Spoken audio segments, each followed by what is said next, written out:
Ali, thank you so much for joining me today. There's a lot to discuss. I guess we can start by talking about your recent piece at the Electronic Intifada, Israel lobbies death to Arabs, damage control. So why don't you start off by talking about what happened in Jerusalem and kind of the argument you lay out in your piece from there. Yeah, well, unfortunately, it hasn't been getting a lot of coverage in the US media, but what has been happening over the last week or so in Jerusalem is mobs of Israeli Jewish youths rampaging through East Jerusalem, chanting death to the Arabs, Arabs in the fire, attacking Palestinians, destroying property. And there was a big attack on Thursday night, or a big, rather, mob, where this mob tried to enter the old city of Jerusalem through the Damascus Gate, which is sort of the heart of Palestinian East Jerusalem. And over 100 Palestinians were injured, including when Israeli occupation forces fired at Palestinians using tear gas, skunk water, and other weapons. They fired at Palestinians who are gathering to defend their neighborhoods against basically what is like an attack by a KKK march, basically. But the bigger context here, I should say also that the pretext for this pogrom, as many have called it on Thursday night, was that some Palestinians had been posting TikTok videos showing them harassing Jews in East Jerusalem, which may or may not have been the case, and I certainly wouldn't excuse that. But the bigger context here is that this is all taking place against Israel's ongoing and escalating destruction of Palestinian neighborhoods in East Jerusalem in order to replace them with Jewish settlers, particularly the neighborhoods of Sheikh Jarrah and Silwan, which are in East Jerusalem, have long been under a process of Israeli home demolition and seizure of property by and for Jewish settlers. And this is escalating. Currently, it's been escalating through the Trump administration, but there's no sign of a slowdown now with Biden in office, with no real pressure on Israel to change course. You know, what's interesting too is the way that, and you lay this out in your piece by mentioning specifically Avi Meir, and we can talk about him, but the way there was this attempt to try to separate this far-right mob violence that you saw in the streets with the death to Arabs chants, which is very in your state, Jewish supremacist, very, like you mentioned, KKK, trying to separate this from the Israeli state. Like this is an exception or something. This has nothing to do with Israel itself. You even had a reaction from the U.S. State Department saying, we're deeply concerned. I'm reading this word for word from a tweet. We're deeply concerned by the escalation of violence in Jerusalem. The rhetoric of extremist protesters chanting hateful and violent slogans must be firmly rejected. We call for calm and unity and urge authorities to ensure the safety, security, and rights of all in Jerusalem. Of course, those words were chosen very deliberately, cautiously, not to mention who the extremists are, but it's obvious who they're talking about. And then on top of that, you had people like Avi Meir, and you can tell us a little bit about him, trying to say, I don't support this, but these are people who always support Israeli aggression when it comes from the state. So can you talk about that contradiction and what that means in terms of sort of, I guess, what Zionism means ultimately, and how these two things, the street violence and the state, are deeply interconnected? Yeah. So Avi Meir is basically a propagandist for Israel. He currently works for the American Jewish Committee, which is one of the major Israel lobby groups. He used to work for the Jewish Agency. And he put out that tweet you quoted, this really woke tweet about how he rejects, these extremists, and they don't reflect the Judaism, his Judaism, as if he's this cuddly progressive character.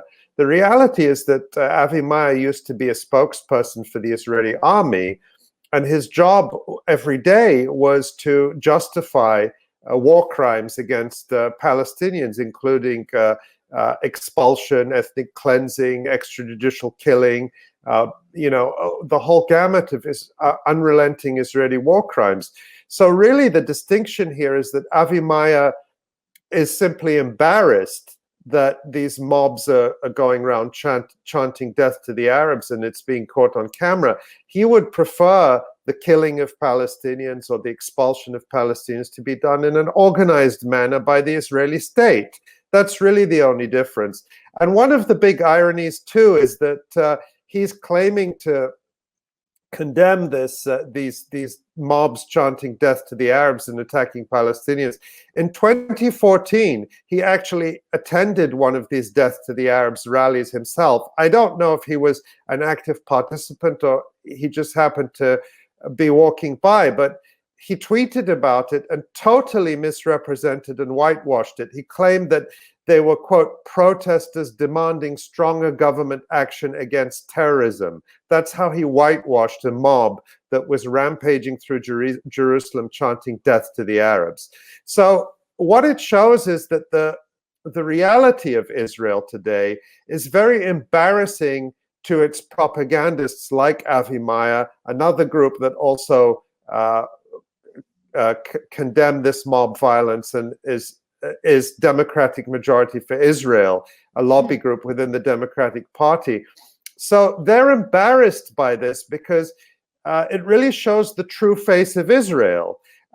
But, how do you market that to a Democratic Party base back in the US that is increasingly concerned about Palestinian rights, civil rights generally, racial justice?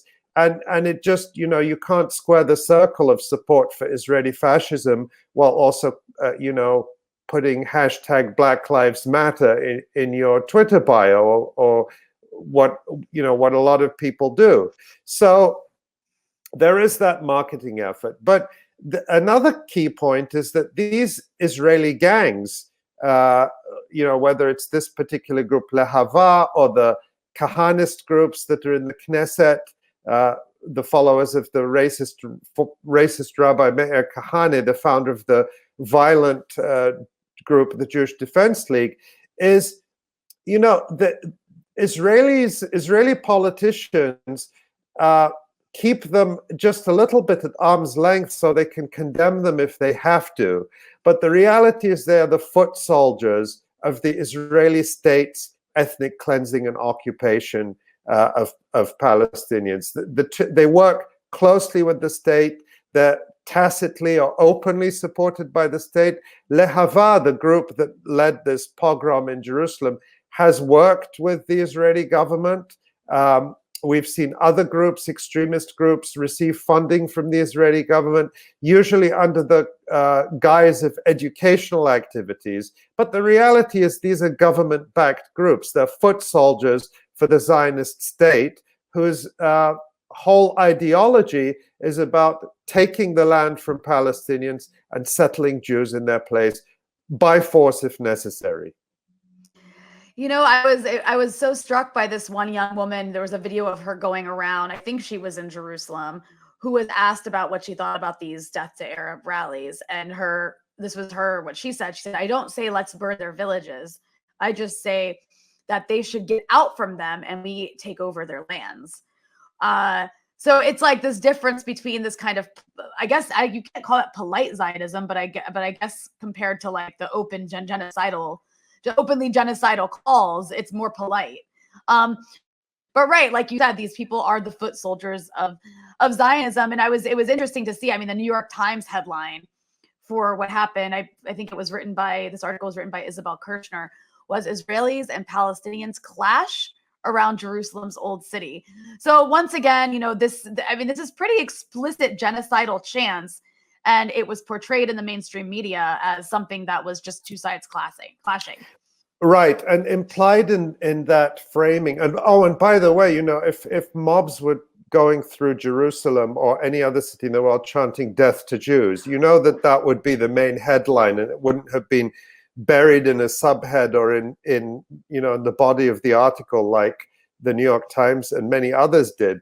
But that framing that there's two sides, there's sort of two antagonistic populations, also conceals the reality that the power reality that the Israeli state is overwhelmingly powerful and in control of the lives of Palestinians.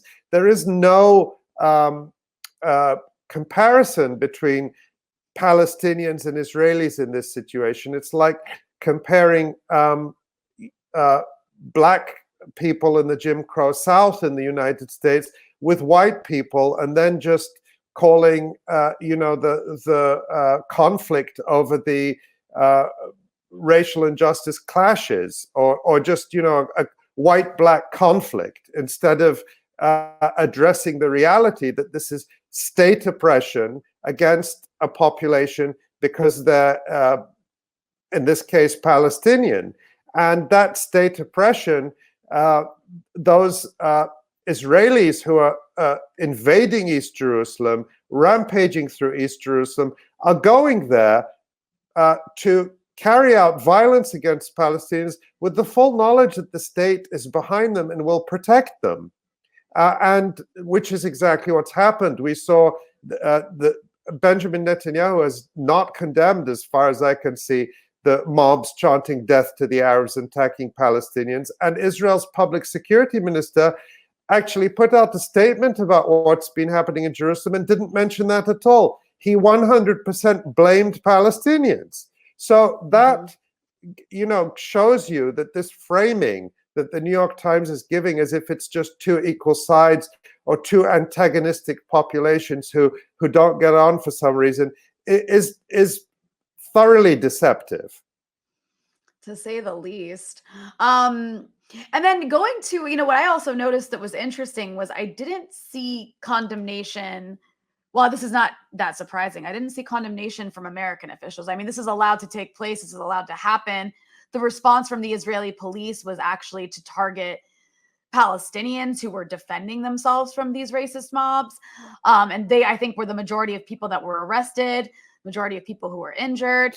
And then the response from the US was typically very mute. And the response from the European Union, which put out like a two-sentence statement, which didn't mention Israel at all, didn't mention the mobs, these are people who the EU claims to crusade night and day against anti-Semitism, and the slightest incident they perceive as anti-Semitic will be clearly condemned explicitly.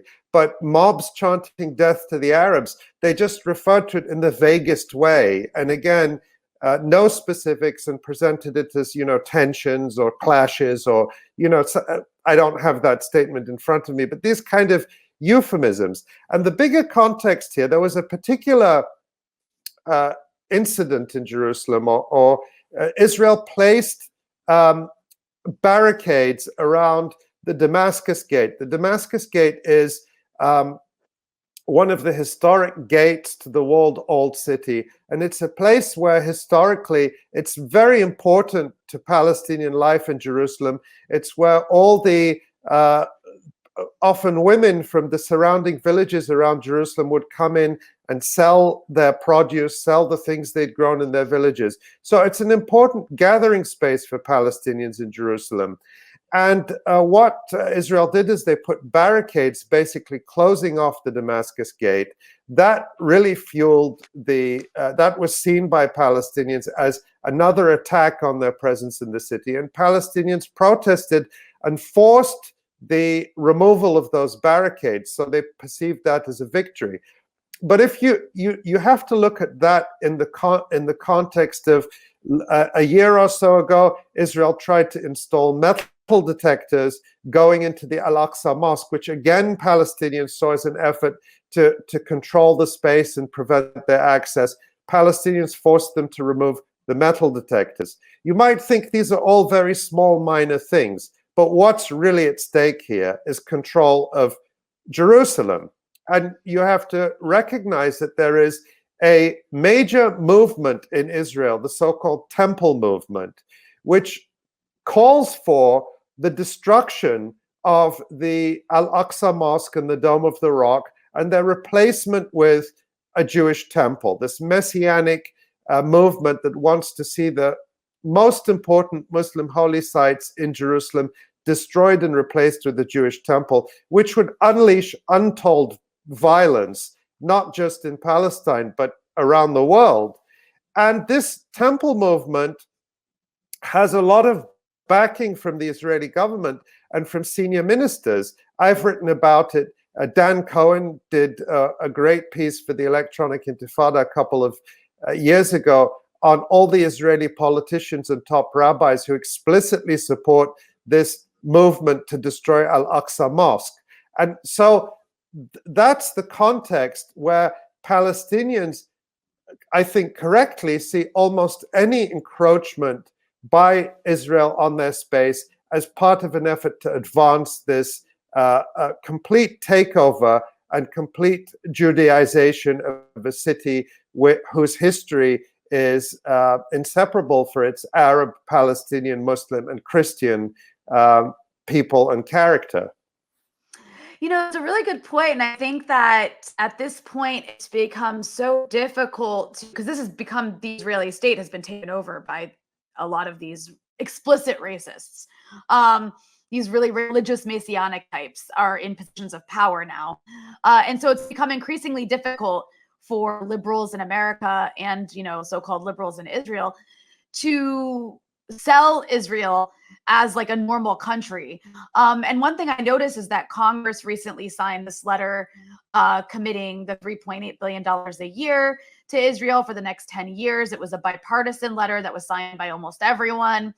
And one thing I noticed in it that was a little bit different than usual is the emphasis for the necessity of this military aid. Palestinians as a security threat weren't mentioned as much as more regional issues. Like Iran was a big one, and Hezbollah and all of their proxies across the Middle East, and Israel has to defend itself from these people. And so I just wanted, I know we don't have very much time, you have to go soon, so I wanted to make sure we have time for this. I wanted to ask you about this issue of this issue of kind of like the problem that comes about from disconnecting the issue of Israel-Palestine from the broader region. Because that, and you know, because Palestine solidarity in the West has been so focused on the West Bank and Gaza, but it seems to me, and the East Jerusalem, it seems to me that Israel has become so racist and so right-wing that these liberals in the West can really only make the argument for this ongoing, you know, conditionless support for Israel's military by placing it in the context of this, you know, regional actor that's surrounded by enemy states. So I guess what's your reaction to that? How do we kind of like reintegrate the rest of the region into the way we look at Israel-Palestine, and why is that an important thing to do? Yeah, it's such an important point because you really cannot isolate Palestine from the broader regional issue. You have to ask, what are the pillars on which Israel's oppression, Israel's occupation, Israel's ethnic cleansing stand? And of course, the key one is US imperialism and hegemony in the region. You know, Israel creates this myth that it's this plucky little country that stands on its own 2 feet and defends itself. But as we know, that's a myth. Without the weapons from the United States, without the massive military funding, almost $4 billion a year now. Thanks, Obama, by the way, because that was the deal that he signed on the way out the door. You know, Israel would not be able to exist in the region as a violent settler colony that is, you know, literally established on top of another people and their country and their society. So that's one pillar. The main pillar is the United States, but the other pillars are the regional regimes and dictatorships. You know, the other part of Israeli propaganda is it's the only democracy in the region. Well, of course, I don't accept that Israel is a democracy, but for the sake of argument, if we said we did, the only reason Israel can exist in the region as a state that is violently racist against Palestinians is because of the support of the regime in Egypt. the regimes in Jordan, in Saudi Arabia, in the United Arab Emirates, which are all, of course, more clients of the United States. They're all clients of the United States. And, you know, the states that have provided support to Palestinian resistance are the ones that invariably are targeted by US imperialism and regime change, particularly Iran. Iran has supported the Palestinian struggle, and I would say that's and of course they've supported Lebanon's resistance to Israel. Had there been no resistance in Lebanon, had Hezbollah not created an effective military deterrent against Israel, there would be Israeli settlers 40 or 50 kilometers inside Lebanon today, just as there are settlers all over the West Bank and all over the Golan Heights. It was Lebanese resistance that prevented Israel from establishing settlements in Lebanon and forced Israel to withdraw from Lebanon in 2000. After decades of Israeli occupation. And the reason Israel is very hesitant to attack Lebanon is because there is a military deterrent. They know that the cost, I mean, we can't claim that Hezbollah and Israel are equal. But what we can say is that Israel believes, and I think with reason, that Hezbollah could exact a terrible price if Israel were to do to Lebanon what Israeli leaders threaten to do routinely. And so that has been a main reason for targeting Hezbollah. It's not because of Hezbollah's social views, which you may love or hate, you know, because the US is totally fine with very repressive regimes in the whole world, but particularly in the region. They don't mind Saudi Arabia. Even, you know, despite its social policies, the fact that women can't drive and so on doesn't bother the United States. So it's not Hezbollah's social views that are the problem for the United States. It's not Hezbollah's economic policies. It is the fact that Hezbollah is a fighting force capable of standing up to Israel. And that's why in 2006, when the US, the Bush administration, and by the way, George Bush is everyone's cuddly friend now, apparently. But that's why in 2006, the US greenlighted the Israeli invasion of Lebanon, the destructive invasion which killed almost 1,200 people, the vast majority of them civilians, and laid waste to Lebanon. Millions of cluster munitions. Israel carpet-bombed Lebanon with cluster munitions. And the reason for that, the US was very clear, Condoleezza Rice at the time called this the birth pangs of the new Middle East, was the goal was to destroy Hezbollah and to remove this source of resistance to Israel and ultimately American hegemony. And it was supposed to be a trial run for a US or US-Israeli war against Iran.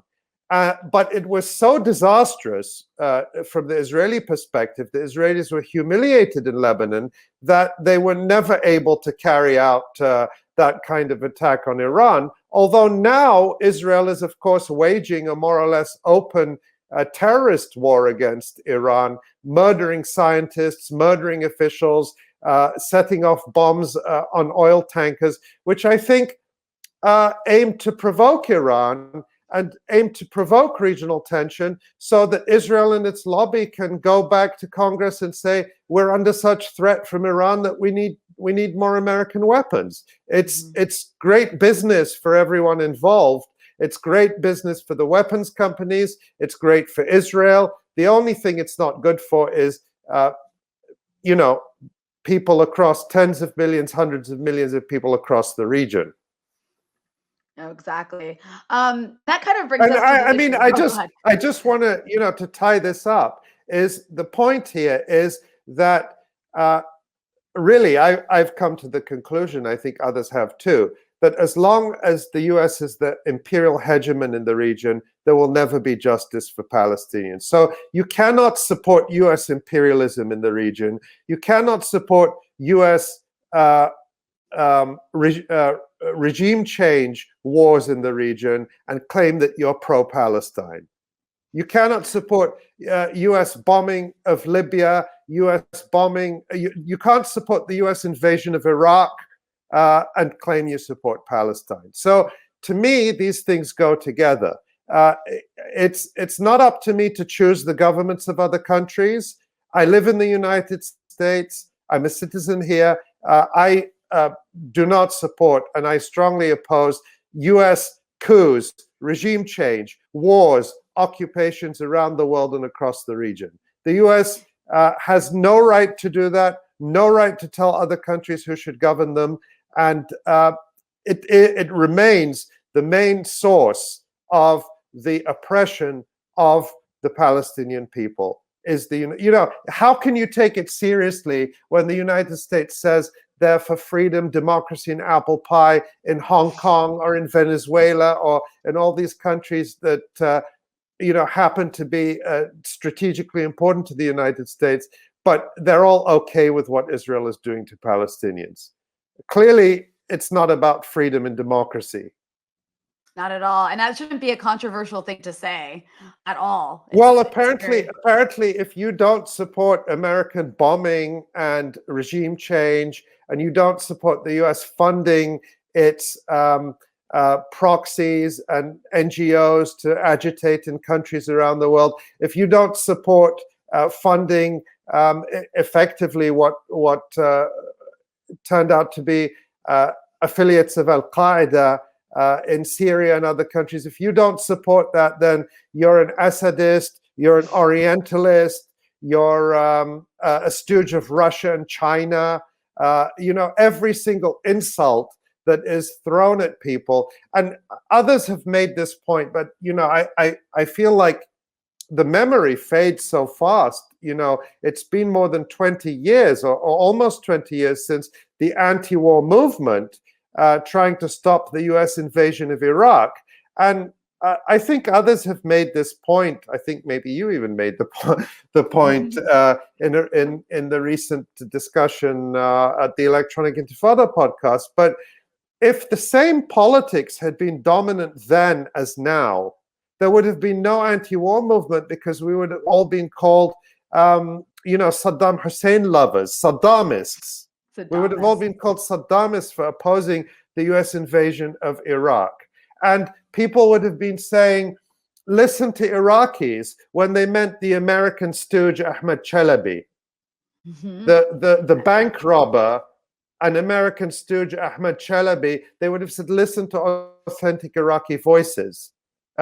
Meaning Ahmed Chalabi and the other neocons who are agitating for the US invasion. And go back even further. I was reflecting on this the other day. The first thing I ever wrote that was published in a book, and I was so proud of it, was not about Palestine. It was in a book called Iraq Under Siege. And it was about the US war and sanctions. This was in the mid-1990s. The US sanctions against Iraq that devastated Iraq, that were killing thousands of Iraqis per month. And these were the Clinton administration sanctions against Iraq. The ones that Madeleine Albright, the Secretary of State at the time, said, we think the price is worth it, killing 500,000 people to try to get rid of Saddam Hussein, 500,000 children. And today, these sanctions are being, how many countries are under US sanctions? And these sanctions are targeted and calculated and intended to cause suffering to the most vulnerable. With this racist idea that if you inflict enough suffering on people in Iran or Venezuela or Cuba, that they're going to rise up and overthrow their government and welcome the United States and say, please come and liberate us. You who imposed these sanctions on us, you who denied us medicines for cancer, you who denied us spare parts for civilian airliners. So we saw, Iran has this terrible situation where so many of their airliners crash because they're decades old and the US for decades imposed an embargo, not allowing them to get spare parts for their airliners. So people, just innocent people flying across Iran on domestic flights die in needless crashes because the US imposed sanctions on Iran for decades to stop them getting parts for civilian airliners. And somehow this is okay with people. And we're not supposed to talk about it. And if we talk about it, it means you're a stooge of Iran. You're being paid by Iran. And this stuff, it's one thing coming from the right, but it's another thing coming from the so-called left. Right. And particularly, a lot of academics buy into this kind of nonsense and push this kind of nonsense. And I think we really have to keep pushing back on it and be in solidarity with people around the world. And that means opposing US war, opposing US sanctions, opposing US regime change efforts, which are not about bringing freedom and democracy, if anyone still believes that, but about opposing US-friendly regimes at the expense of people's sovereignty and independence and ability to determine their own futures and their own political arrangements in their own countries. There's one thing I want to end on, because I know that you have to get going. And I want to kind of bring that back to Palestine for a moment, because obviously you still have the main solution that people in the US government, whether Democratic or Republican, go for is the idea of two states, right? And you wrote a whole book debunking the idea of two states. People should go check it out. It's called One State, if I'm not mistaken. One country. Yeah, one country. So, yeah. But I don't want to get so much into that as the idea that, we talk about these stooges, right? People say, listen to Iraqi voices, Iranian voices, whatever, but they're always voices funded by the US who happen to have very similar views as neocons.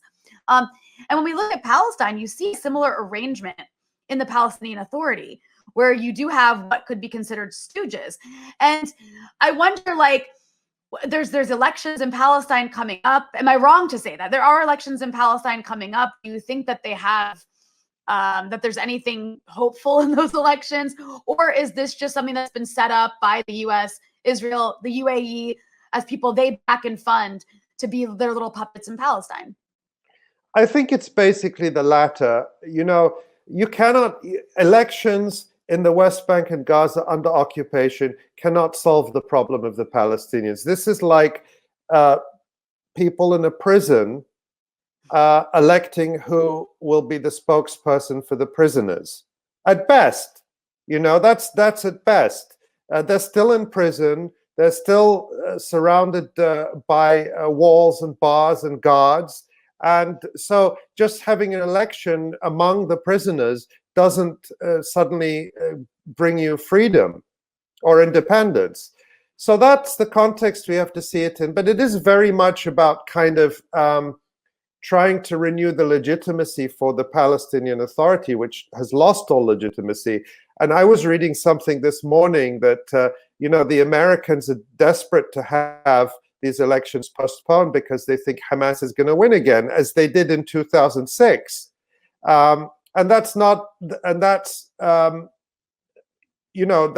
for them defeats the purpose, because the United States will only ever support elections where it can be sure of the outcome in advance. And if it can't be sure of the outcome in advance, then you cancel the elections or you subvert or change the result, as we've seen happen in so many countries, particularly in Latin America. Well, that was the quote unquote mistake the US made in 2006, the Bush administration.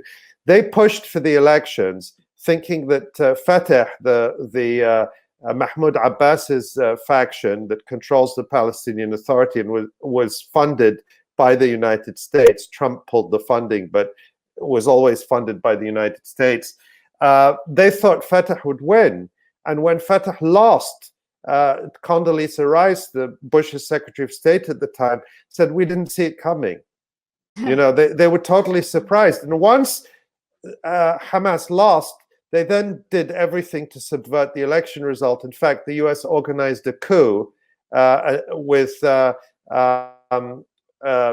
a faction of Fatah that was close to Israel and the UAE. I don't want to go into all that detail, but the point is they did the usual thing of the US doesn't like the result of an election, they organize a coup, or they subvert it, or they add more sanctions to try and force the elected authority, the government that won the election, into submission. And that's the same playbook.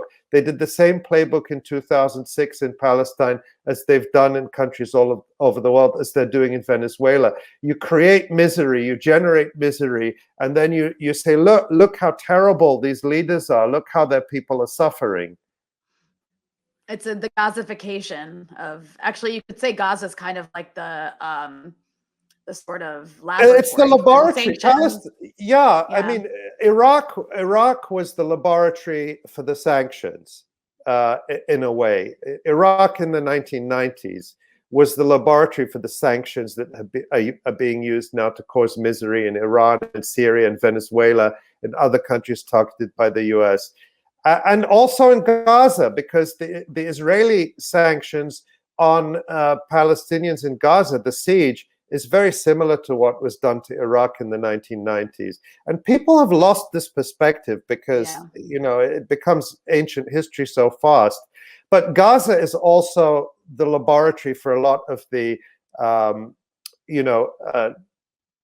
imperial tools that are being used in other countries around the world. And I'm just baffled how people don't see it. I just don't understand how the US can see that people can see what the US and Israel are doing in Gaza, and then sincerely believe the US cares about human rights in Hong Kong. Right. No, it's complete hypocrisy on like a huge level. And I guess the last thing I want to squeeze out of you before I let you go, Ali, is the issue of Palestine kind of has become this sort of buzzword among even some people in Congress. And that's not a bad thing. You also have this, like, the Defending the Human Rights of Palestinian Children and Families Living Under Israeli Military Occupation Act that was introduced by Betty McCollum, who's been quite good on this issue, has support from a lot of members of the squad.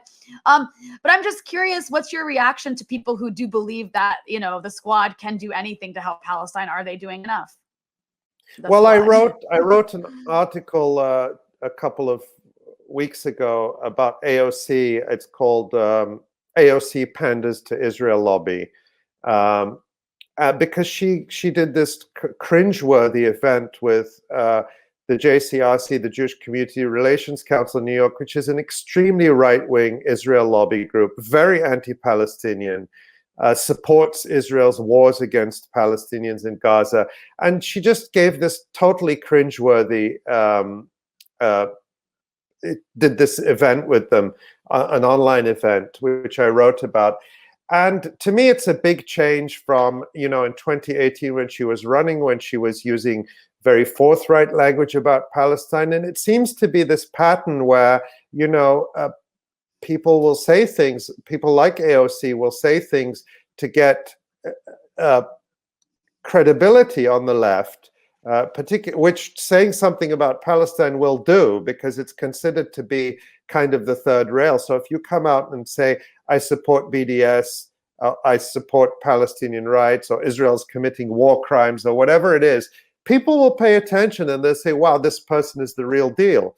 But time and again, as soon as they get into office, that shift to the more sort of quote unquote moderate language, and then eventually to just bland, cliches that say nothing, seems to happen almost every time. And that's certainly what has happened with AOC. And, you mentioned Betty McCollum's bill, which seeks to hold Israel accountable for its, use of American aid to commit crimes against Palestinians. That's a pretty good bill. Betty McCollum has been, doing that for a number of years as a result, in large part, of grassroots work that groups like the American Friends Service Committee and Defense for Children International have done with her to educate her. And that's been really very successful. But Betty McCollum isn't, a member of the squad. She's not even the most left-wing member of the Democratic caucus. So how is it that someone like Betty McCollum is much better on these issues in practice than the so-called squad, who is supposed to be, the best thing since sliced bread? and then, okay, well, they're politicians, right? So AOC is a politician. Palestine is not her only issue. I get all that. But then don't make excuses for them.